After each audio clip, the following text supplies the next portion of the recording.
Chief Engineer Zixandra stood before the massive quantum field generator, her crystalline skin glowing with frustration. For 800 years, she had dedicated her life to understanding these ancient machines. For 800 years, they had continued to fail at the worst possible moments. The generator stretched before her like a small mountain, its surface covered in millions of glowing crystals that pulsed with energy. Each crystal was perfectly cut, each connection flawless. The engineering was beautiful, created by the legendary precursors who had vanished from the galaxy thousands of years ago. "Status report," she commanded out her assistant. Engineer Colvex checked his instruments. "The field is stable for now, but the resonance patterns are showing stress fractures. We have maybe 40 cycles before complete failure." Zixandra's 4 arms moved across the control panels, running diagnostics that she had performed countless times before. The results were always the same.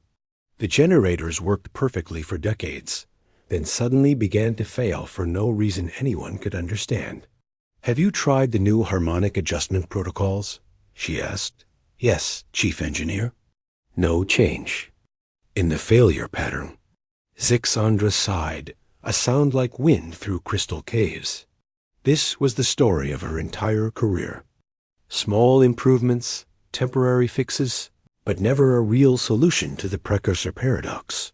On the other side of the galaxy, Master Builder Thokmar of the Silicon Brotherhood worked in his laboratory.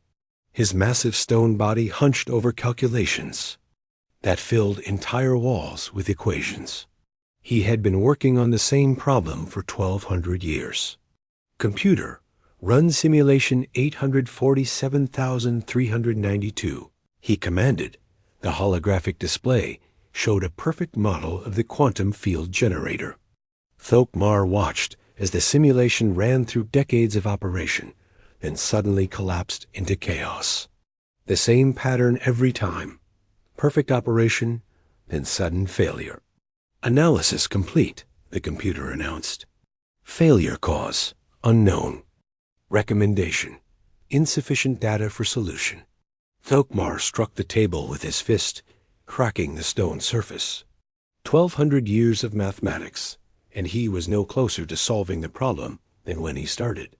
The equations were perfect. The models were flawless. But the generators kept failing. "Perhaps the problem is not mathematical," he muttered to himself. But that was impossible. Everything in the universe followed mathematical laws.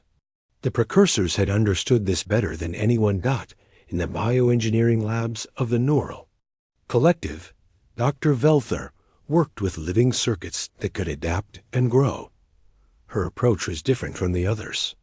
Instead of trying to understand the generators, she was trying to create something that could work with them. Test subject 4847 is ready for integration, reported her assistant. Dr. Velther examined the biocircuit she had grown. It was beautiful in its own way, a living network of neural pathways that could think and adapt. She had spent 3 centuries perfecting these organic computers. "Begin connection sequence," she ordered. The biocircuit was connected to a small test generator. For a moment, it seemed to work.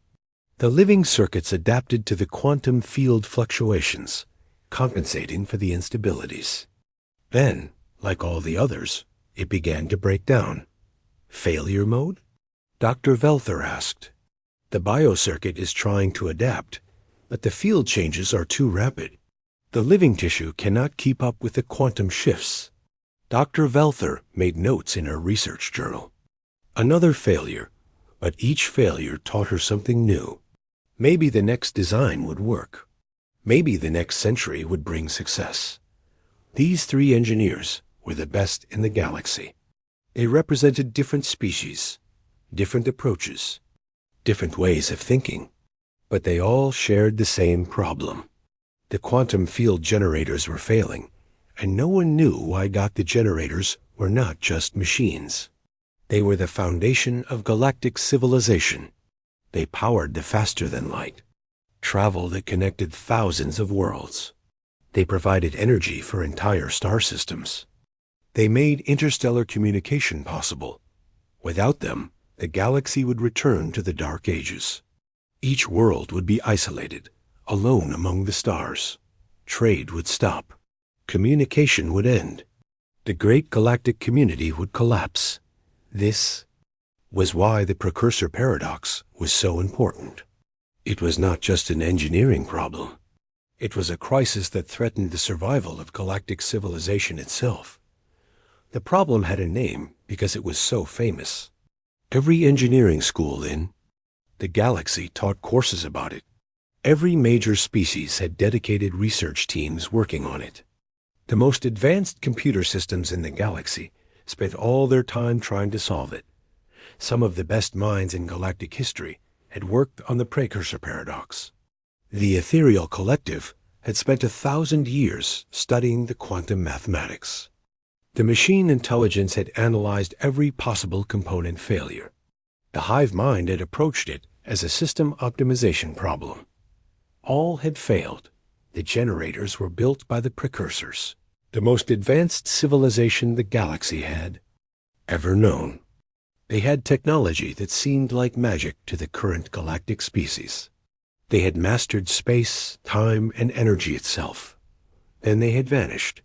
They left behind only their machines and brief instruction manuals. The generators came with maintenance, schedules, and operational procedures, but no explanation of how they actually worked. The precursors had expected their instructions to be followed exactly for 5,000 years. The galaxy had done exactly that. The maintenance schedules were treated like religious texts. The operational procedures were followed to the letter. No one dared to change anything the precursors had created, but the generators kept failing. The failures followed no pattern that anyone could understand. They happened to new generators and old ones. They happened during periods of high use and low use. They happened when the galaxy was at peace and when it was at war. The only constant was that they always happened eventually. Every generator would work perfectly for decades, then begin to show signs of stress. The quantum fields would become unstable. The energy output would fluctuate. Then, within a few cycles, the entire system would collapse. Emergency teams would rush to repair the damage. New components would be installed. The generators would be rebuilt according to the original precursor specifications. They would work perfectly again for a few decades. Then the cycle would repeat. Meanwhile, on a small blue planet in a quiet corner of the galaxy, Jake Martinez finished his shift at the Henderson Aerospace Company. He locked up his toolbox and headed home, thinking about the problems he would face tomorrow. Jake was a mechanical engineer, but he worked with his hands as much as his mind. He fixed things that broke. He improved things that didn't work well. He had been doing this for 20 years, and he was good at it. He had no idea that his life was about to change forever. Jake drove home through the Nevada desert, past the mountains and valleys that had been his home all his life. He worked on aircraft engines, spacecraft components, and the occasional experimental prototype. It was good work, challenging, and rewarding. His approach to engineering was simple. When something broke, he figured out why it broke. When something didn't work well, he figured out how to make it work better. He didn't worry about complicated theories or advanced mathematics. He focused on what actually happened in the real world. This approach had served him well. He had fixed problems that had stumped other engineers. He had improved systems that everyone else said were already perfect. He had a reputation for solving the impossible, but Jake had never worked on anything like a quantum field generator. He had never heard of the precursor paradox. He had no idea that the greatest engineering challenge in galactic history was about to land on his doorstep. In her laboratory, Chief Engineer Zixandra received a message that would change everything. The long-range sensors had detected something new in the galaxy, a species that had just achieved interstellar travel. a species that might have a fresh perspective on old problems. "Prepare a contact probe," she ordered. "It's time to see if these humans can help us where we have failed." The probe launched toward Earth, carrying an invitation to join the galactic community. But more than that, it carried a desperate hope that maybe, just maybe, these new people might see something that the galaxy's best engineers had missed. The precursor paradox had stumped the greatest minds in galactic history. But sometimes, the greatest problems needed the simplest solutions. And sometimes, the simplest solutions came from the most unexpected places. Captain Lisa Rodriguez was having her morning coffee when the alarm sounded throughout the UES Discovery. She set down her cup and rushed to the bridge, where her crew was already at their stations. "Report," she ordered. "Captain, we've got an unknown object approaching from the outer system," said Lieutenant Commander Tony Williams. "It's not matching any known spacecraft design." Lisa looked at the main screen. The object was sleek and beautiful, covered in the same crystalline patterns that decorated Chief Engineer Zixandra's skin. It moved with purpose, clearly under intelligent control. "Any hostile intentions?" "No, ma'am. It's broadcasting on multiple frequencies. Dr. Parker is working on translation now." Dr. Helen Parker was the Discovery's linguistics expert. She had spent years studying human languages, but this was her first chance to work with something truly alien. Her excitement was obvious as she worked at her station. "Captain, I'm getting something. It's mathematical at first, and transitioning to basic concepts. They're trying to establish communication." "What are they saying?" They single quotes read dot. "Inviting you is to meet them. They say they represent something called the Galactic Engineering Consortium. They want to offer us membership in their community." Lisa felt her heart race. First contact with an alien civilization. This was the moment humanity had dreamed about for centuries. "They're sending more detailed information now," Dr. Parker continued. "Technical specifications, star charts, and, Captain, they're asking for our help with something." "Help with what?" "An engineering problem. They say it's been unsolved for 5,000 years. 3 days later, Jake Martinez stood in the briefing room at Peterson Air Force Base, wondering how his quiet life had suddenly become so complicated. General Patricia Hayes sat across from him, along with Dr. Amy Thompson from MIT and Commander Rick Johnson from the Navy's Engineering Corps. "Mr. Martinez," General Hayes began, "you've been selected to represent Earth's engineering capabilities to the Galactic Engineering Consortium." "Why me?" Jake asked. "I'm just a mechanic who works on airplane engines." "That's exactly why," said Dr. Thompson. "Your file shows that you have a unique approach to problem solving. You've solved problems that stumped engineers with advanced degrees. You think outside the box," added Commander Johnson. "That's what we need for this mission." Jake looked around the room. What exactly is this mission? General Hayes activated a holographic display. The aliens have a problem. They have these massive machines called quantum field generators that power their entire civilization. The generators work perfectly for decades, then suddenly fail for no apparent reason. How long has this been happening? 5,000 years. Every major species in the galaxy has tried to solve it. The best engineers, the most advanced computers, the greatest scientific minds, all have failed. Jake studied the holographic image of the generator. It was beautiful, but incredibly complex. "And they think I can solve it?" "They think fresh eyes might see something that they've missed," Dr. Thompson said. "Sometimes the solution to a complex problem is simpler than anyone expects." "What makes you think I won't fail like everyone else?" Commander Johnson smiled. "Because you're not like everyone else. You're a human engineer. You fix things that break. You don't get caught up in theory and mathematics. You focus on what actually works." 2 weeks later, Jake found himself aboard the alien transport ship Nexus Carrier, traveling toward the engineering capital of the galaxy. The ship itself was a marvel of technology, but Jake was more interested in talking to the maintenance crew.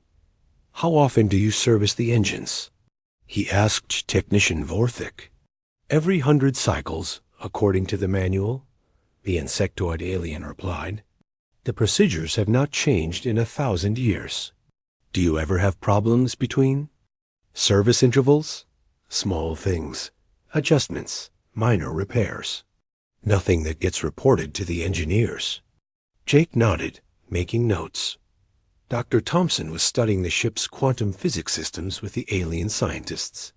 Commander Johnson was learning about their military technology. But Jake was talking to the people who actually kept things running. When they arrived at Nexus Prime, Jake was overwhelmed by the sight. The station was enormous, a city-sized structure filled with the greatest engineering minds in the galaxy. Thousands of species were represented, each bringing their own approach to problem-solving. Chief Engineer Zixandra met them at the docking bay. Her crystalline skin reflected the station's lights, creating rainbow patterns as she moved. "Welcome to Nexus Prime," she said. "I am honored to meet the engineers of Earth." "Thank you for inviting us," Jake replied. "We're here to help if we can." Zixandra led them through the station to the central engineering complex. Along the way, they passed laboratories where alien scientists worked on projects that seemed impossible. Jake saw beings made of pure energy collaborating with living crystals. Mechanical minds worked alongside organic computers. "This is where we study the precursor paradox," Zixandra explained as they entered a vast chamber. Jake stopped and stared. In the center of the room was a perfect scale model of a quantum field generator. It was the size of a building, covered in millions of glowing crystals. The engineering was beautiful, but Jake's experienced eye immediately began looking for potential problems. "How big are the real ones?" he asked. "The largest are the size of your moon," replied Master Builder Thilkmer, approaching with heavy stone footsteps. "They power entire star systems." "And they all have the same problem?" "All of them. Perfect operation for decades, then sudden failure. We have analyzed every component, every connection, every quantum field fluctuation. The mathematics are flawless. The engineering is perfect, but they still fail." Jake walked around the model, his hands clasped behind his back. To the aliens, he looked like just another primitive engineer, overwhelmed by superior technology. They had no idea that Jake was already forming theories about what might be going wrong. "When was the last time you changed the design?" he asked. "Changed the design?" Zixandra sounded shocked. "These generators were created by the precursors. Their design is perfect. We would never presume to alter their work. But you've been maintaining them for 5,000 years. Haven't you learned anything new about how they work?" "We follow the maintenance procedures exactly as the precursors specified. Every component is replaced according to their schedule. Every procedure is performed according to their instructions." Jake nodded, but his mind was already working. In his experience, machines that failed on a regular schedule usually had a problem with their maintenance, not their design. Dr. Velther of the Neural Collective joined the group. Her biocircuits glowed softly as she spoke. "I have been working on organic solutions to the problem. Living circuits that can adapt to the field fluctuations. Any success?" Dr. Thompson asked. "Limited. The biocircuits can compensate for small variations, but they cannot handle the major instabilities that occur before failure."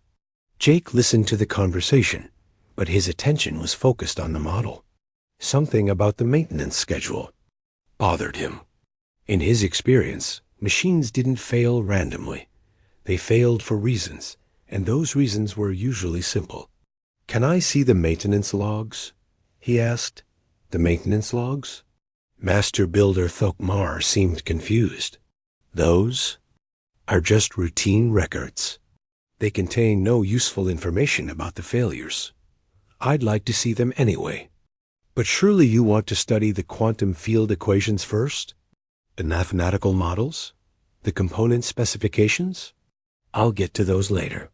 Right now, I want to understand how these machines are actually maintained. The aliens exchanged glances. This was not the approach they had expected from the human engineers. Dr. Thompson was already deep in conversation with their quantum physicists.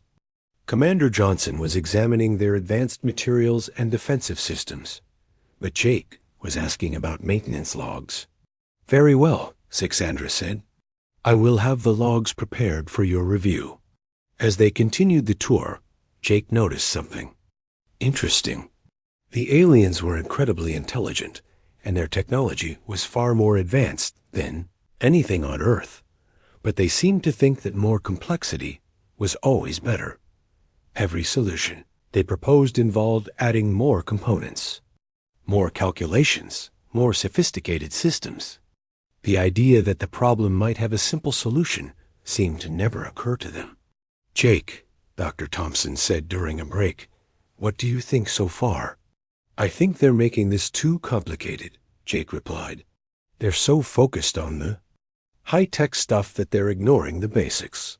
What basics?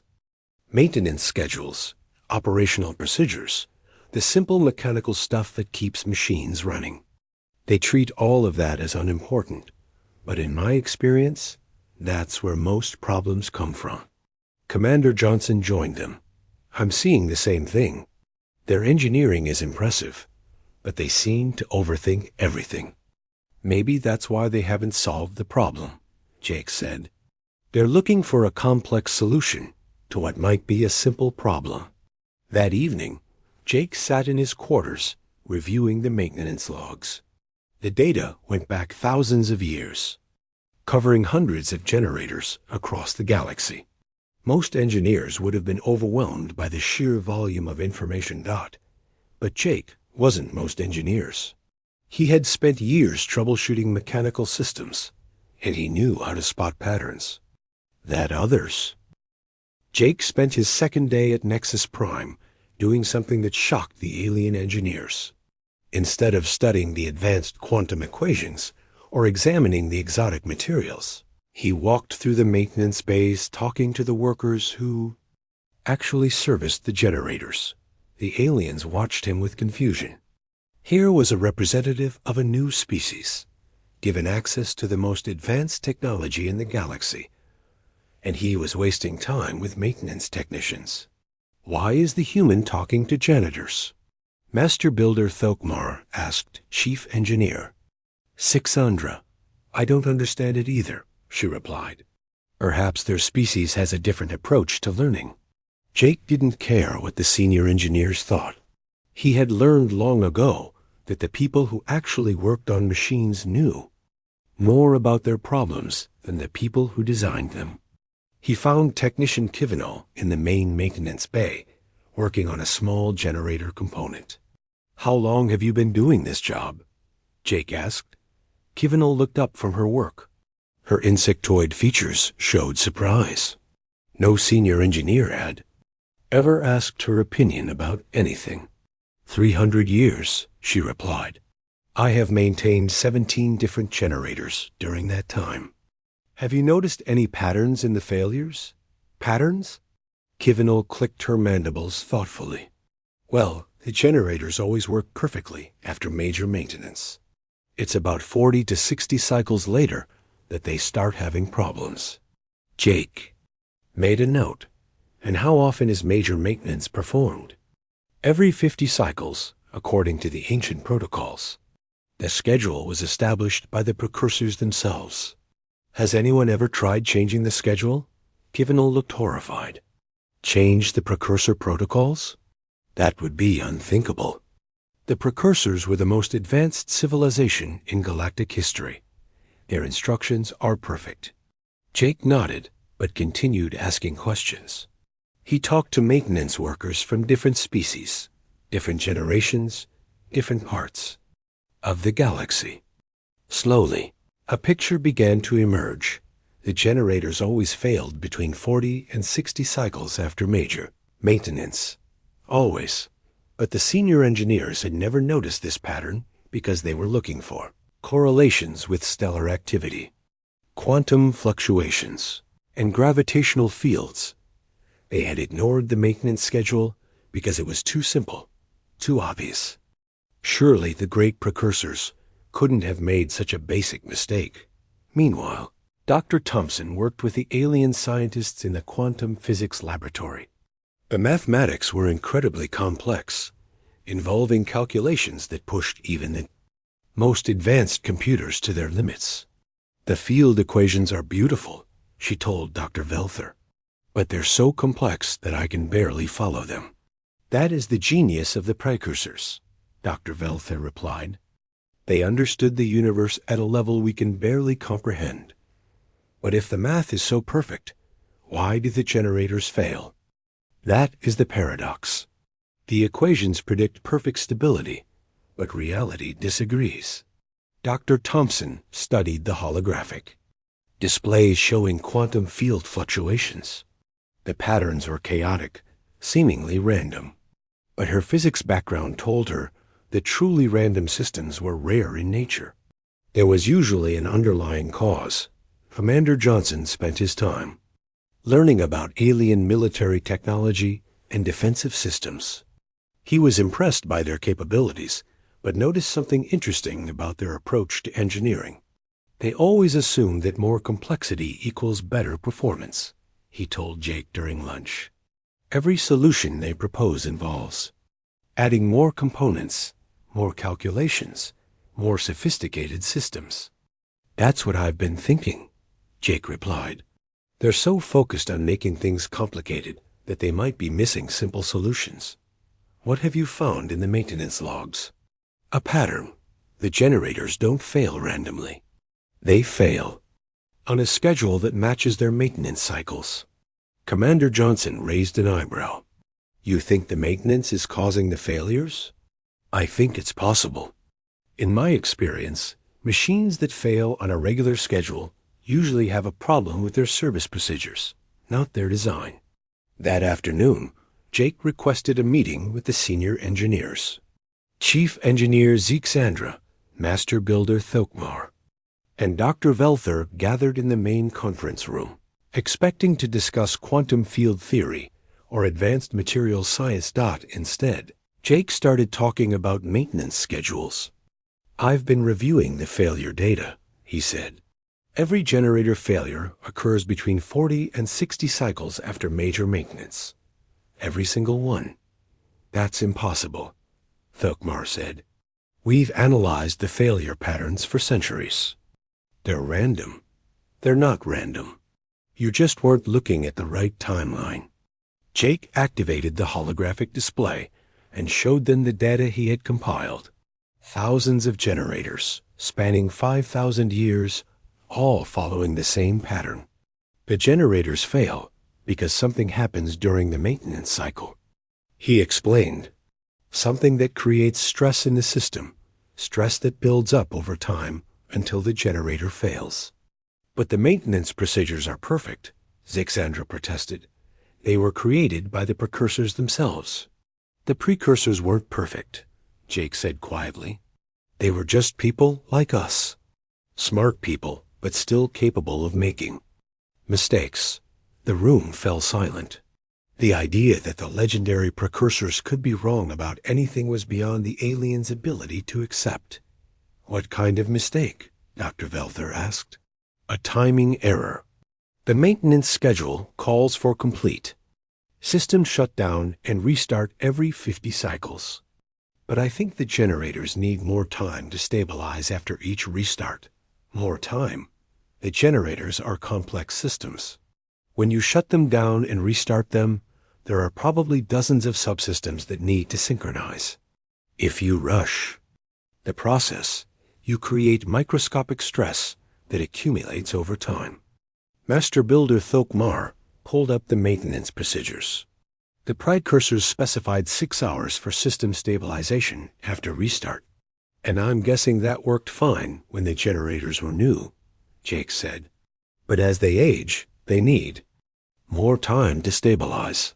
The precursors didn't anticipate how the generators would change over thousands of years.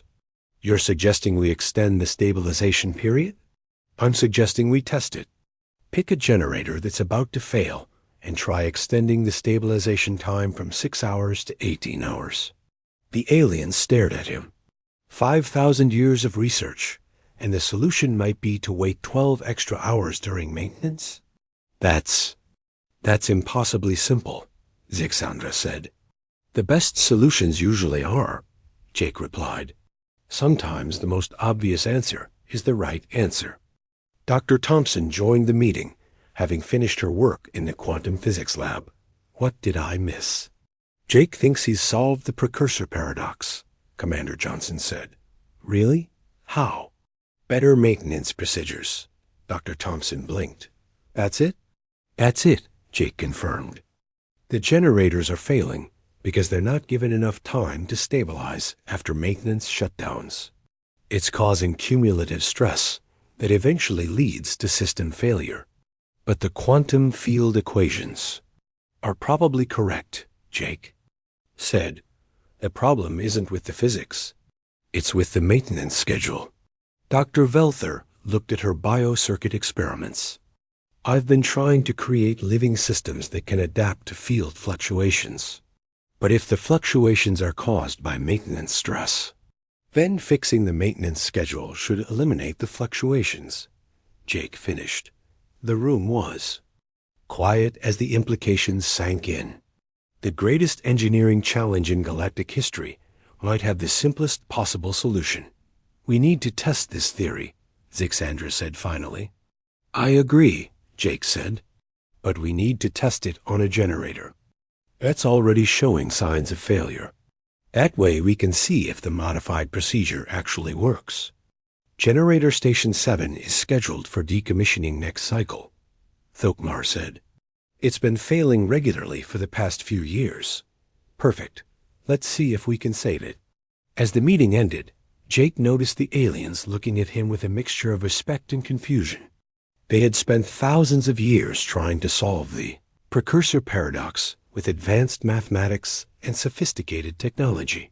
A human had potentially solved it by talking to maintenance workers and questioning a basic assumption.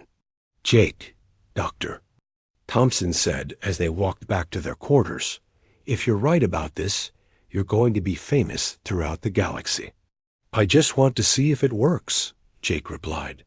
In my experience, the most complicated problems usually have the simplest solutions.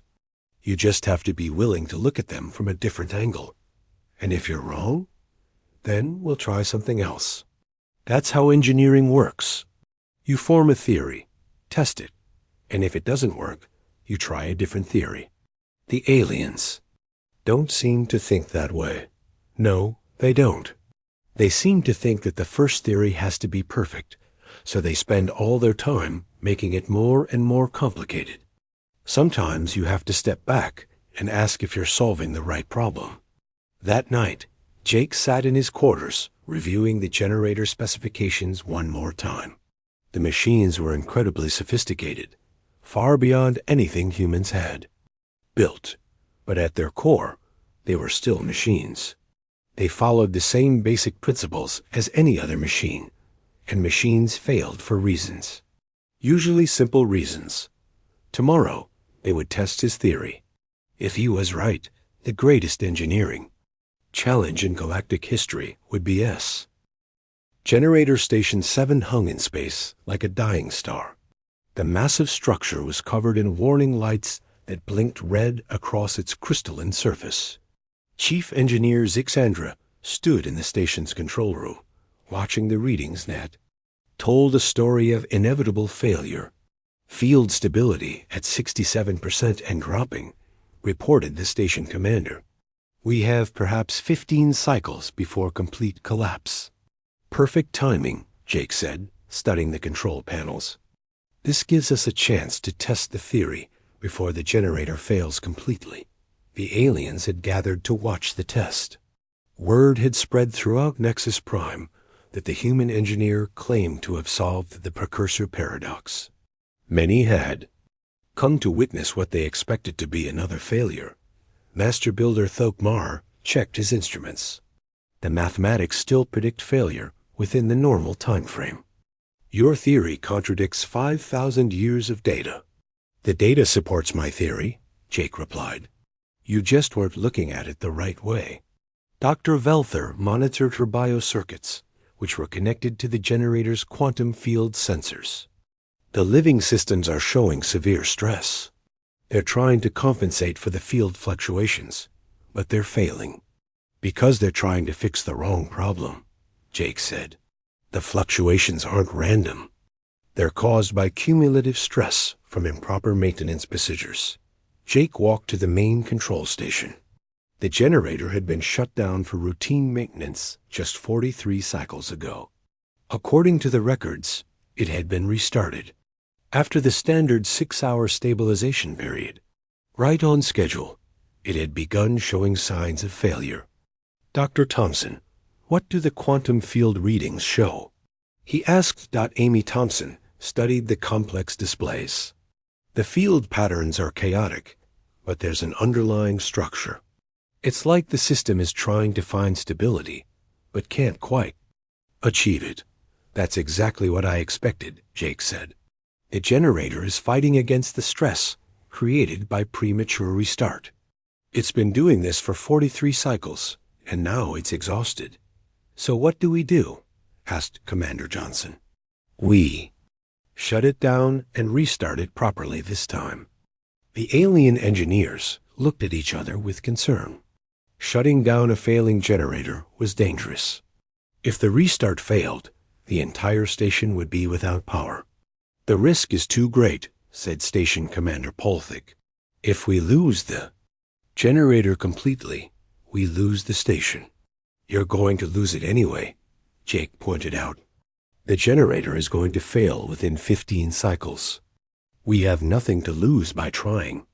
Chief Engineer Zix Andra made the decision. Begin shutdown procedures. We will test the human's theory. The shutdown took 3 hours. Jake watched as the massive generator slowly powered down, its millions of crystals dimming one by one. The process was beautiful and terrifying at the same time. Shutdown complete, reported the station commander. All systems are offline. Now we wait, Jake said. 18 hours instead of 6? 18 hours? Master Builder Thokmar was incredulous. The precursor protocols specify 6 hours. We have followed this procedure for 5,000 years. And for 5,000 years, the generators have been failing, Jake replied. Maybe it's time to try something different. The waiting was the hardest part. The alien engineers paced the control room, checking and rechecking their instruments. They had never deviated from precursor protocols before. The idea of changing something so fundamental made them nervous. Jake used the time to study the generator's internal structure. The quantum field projectors were arranged in a complex pattern that took advantage of 17-dimensional mathematics. The engineering was brilliant, but Jake noticed something interesting. The field projectors are arranged in nested hierarchies, he told Dr. Thompson. Each level has to synchronize with the levels above and below it. That makes sense from a quantum mechanics perspective, she replied. But it also means the system is incredibly complex to restart. Exactly. The precursors probably calculated the minimum time needed for synchronization when the generators were new. But as the components age, they need more time to find their proper resonance. Like an orchestra tuning their instruments, Commander Johnson said. The older musicians need more time to get their pitch right. That's a perfect analogy, Jake agreed. Dr. Velther's biocircuits were monitoring the shutdown process. The living systems are detecting something interesting. The stress patterns are fading as the generator remains offline. The system is relaxing, Jake explained. All the accumulated stress from improper restarts is being released. 12 hours into the waiting period, something unexpected happened. The generator's crystals began to glow very faintly, even though the power was still off. "What's happening?" asked Station Commander Paul "THEK." Jake checked the readings. "The quantum fields are reorganizing themselves. The system is finding its natural equilibrium. Is that normal? I don't know. But it's a good sign. The generator is healing itself."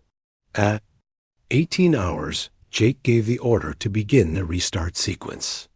The aliens held their breath as power flowed back into the massive machine. The crystals began to glow, slowly at first, then with increasing brightness. "Field generators coming online," reported the station commander. "Resonance patterns are... My God, they're perfect." The holographic displays showed quantum field patterns that were more stable than anything the aliens had seen in centuries. The chaotic fluctuations were gone. The stress indicators read 0.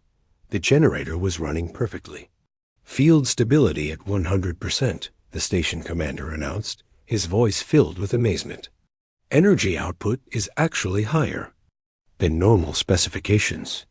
Chief Engineer Zixandra stared at the displays in disbelief. "This is impossible. The generator was failing just yesterday." "It wasn't failing," Jake explained. "It was stressed. All we did was give it time to recover."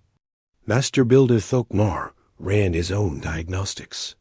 The mathematical models predicted continued degradation.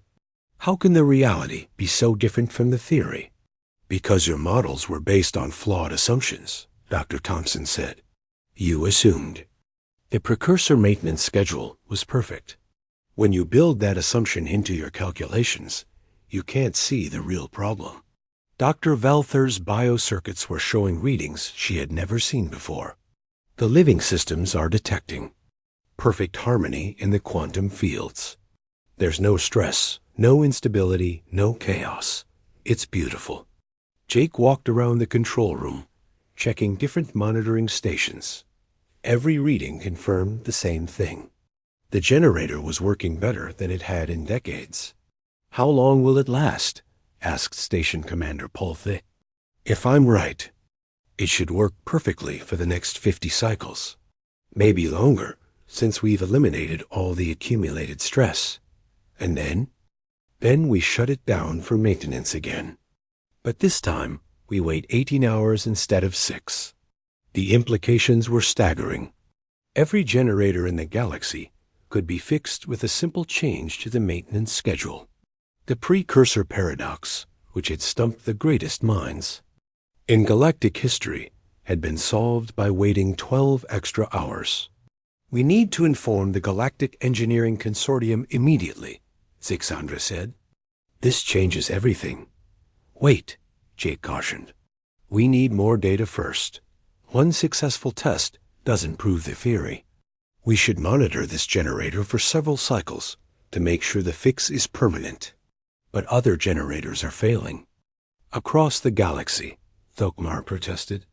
"If we have the solution, shouldn't we implement it immediately?" "Not yet. In engineering, you never implement a solution galaxy-wide based on a single test. We need to be sure." Commander Johnson nodded in agreement.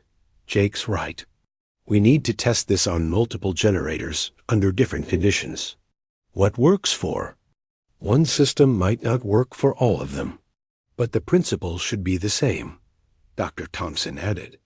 "If the problem is really cumulative stress from improper maintenance timing, then all generators should respond to the same fix." Over the next week, they monitored Generator Station 7 continuously. The results were consistent and dramatic. The generator ran perfectly, with no signs of the fluctuations that had plagued it before. The quantum fields remained stable. The energy output was steady and strong. "I can't believe we missed this for 5,000 years, Zixandra said during one of their daily review meetings. "You didn't miss it," Jake replied. "You just weren't looking at the right data. You were so focused on the complex quantum physics that you ignored the simple mechanical realities. But why didn't any of our engineers see the pattern? Because you taught them to revere the precursors instead of questioning them. You treated the maintenance procedures like religious doctrine instead of engineering specifications. The precursors were the most advanced civilization in galactic history, Thokmar said defensively. Yes, they were. But they were still engineers. And engineers make mistakes. Good engineers learn from those mistakes and improve the designs. Dr. Velther had been running her own tests with the biocircuits. The living systems are performing better than ever. With the quantum field stable, they can focus on optimization instead of emergency compensation. That's another benefit we hadn't considered, Dr. Thompson observed. Stable generators will improve the performance of all the systems that depend on them. On the 10th day of monitoring, Station Commander Paul Thick made an announcement T. 6 months after the first successful test, Jake Martinez stood before the full assembly of the Galactic Engineering Consortium. Representatives from hundreds of worlds filled the vast amphitheater at Nexus Prime, the greatest engineering minds. And the galaxy had gathered to hear the final report on the precursor paradox. The solution has been tested on 47 generators across 17 different star systems, Jake announced. The results are consistent. Extending the stabilization period from 6 hours to 18 hours eliminates the failure pattern. Completely, the amphitheater buzzed with conversation. Chief Engineer Zixandra activated the holographic display showing the test results. Graph after graph showed the same story. Generators that had been failing regularly now ran perfectly. The oldest generator in our test group was 3,200 years old, she reported. It had failed 12 times in the past century. After implementing the modified maintenance procedure, it has run without problems for 6 months. Master Builder Thokmar presented the mathematical analysis. The extended stabilization period allows the quantum field hierarchies to achieve natural resonance. The stress patterns that led to failure are completely eliminated. The improvement in efficiency is remarkable, added Dr. Velther. Generators operating under the new procedures show 15 to 20% higher energy output with perfect stability. Jake watched the alien engineers process the information. For some, acceptance came easily. Others struggled with the implications. 5,000 years of failure, solved by changing a simple timing parameter. Are there any questions? Jake asked. Engineer Darvik of the Metallic Confederation raised a hand. How did we miss something so obvious for so long? Because you weren't looking for obvious solutions, Jake replied. You assumed the problem was complex because the technology was complex. But most engineering problems have simple causes. But the precursors were more advanced than we are, protested Engineer Lazara of the Energy Collective. How could they make such a basic mistake? The precursors calculated the minimum stabilization time needed for new generators, Dr. Thompson explained. They didn't anticipate how the timing requirements would change as the systems aged over thousands of years. Also, Jake added, the precursors probably expected their civilization to continue advancing. They likely thought future generations would improve the maintenance procedures as they learned more about how the generators worked. Instead, we treated their procedures as perfect and unchangeable, Zixandra said quietly. The implementation began immediately. Maintenance crews across the galaxy received new training on the modified procedures. Technical manuals were updated. The 18-hour stabilization period became the new standard. The results were dramatic. Generator failures dropped to zero almost overnight. Planets that had lived in fear of power outages could finally relax. The galactic transportation network became more reliable than it had been in millennia. Jake worked with the consortium to then establish new engineering principles based on his approach to problem solving. The Martinez methodology became required learning for all engineering students. Question assumptions became the first principle. Just because something has always been done a certain way doesn't mean it's the right way. Look for simple explanations first, was the second principle. Complex problems often have simple causes that are hidden by complicated theories. Learn from the people who actually work with the systems became the third principle. Maintenance. Workers and technicians often know more about real-world problems than designers and theorists. Dr. Thompson stayed at Nexus Prime to establish the Human-Alien Science Exchange Program. Her work bridging human intuition with alien theoretical knowledge led to breakthroughs in multiple fields.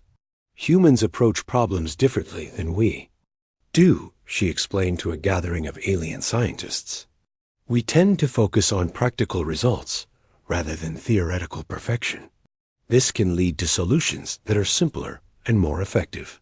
Commander Johnson became the military liaison between Earth and the Galactic Defense Network.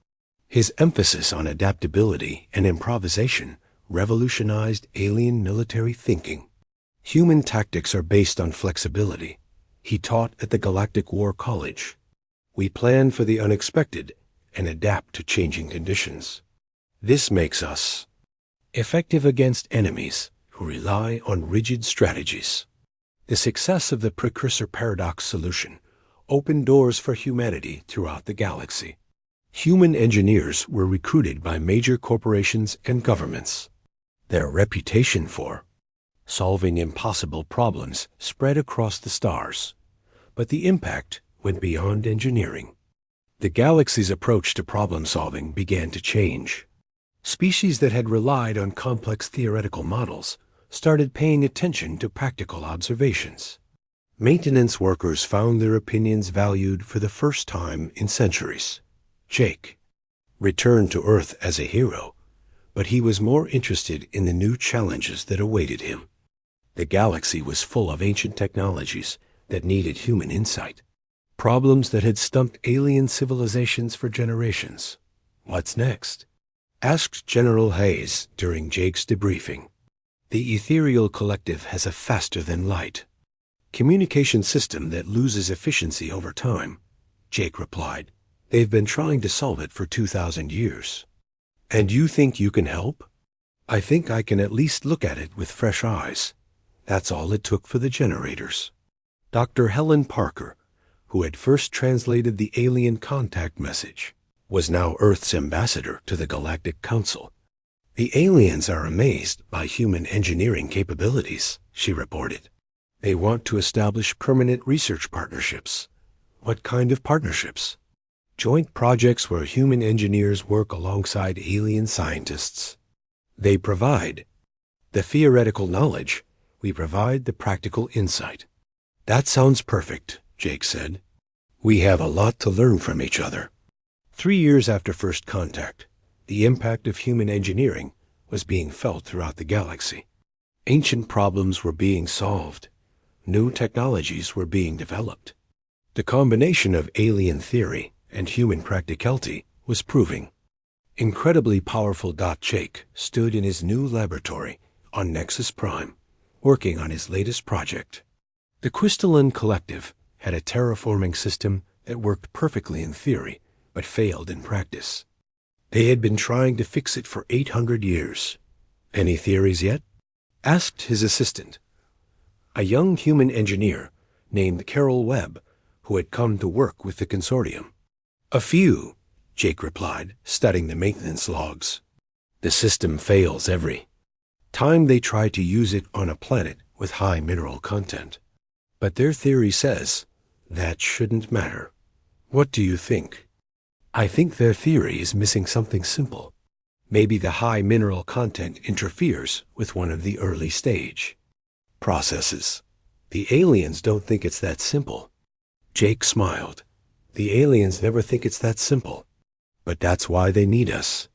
The precursor paradox had become a legend throughout the galaxy. The story of how a human mechanic solved a 5,000-year-old problem in a few minutes was told in engineering schools on every world. But for Jake, it was just the beginning. The galaxy was full of impossible problems, waiting for simple solutions. Technologies that didn't work as intended. Systems that failed for mysterious reasons. Ancient puzzles that needed fresh thinking. The universe is simpler than most people think, he told his students at the Galactic Engineering Academy. When something doesn't work, there's usually a simple reason. Your job is to find that reason and fix it. But what if the simple explanation is wrong? Asked the student. Then you try the next simple explanation. And if that's wrong, you try another one. Eventually, you'll find the right answer. The key is not to give up and assume the problem is impossible. What if it really is impossible? Jake laughed. I've never met an impossible problem.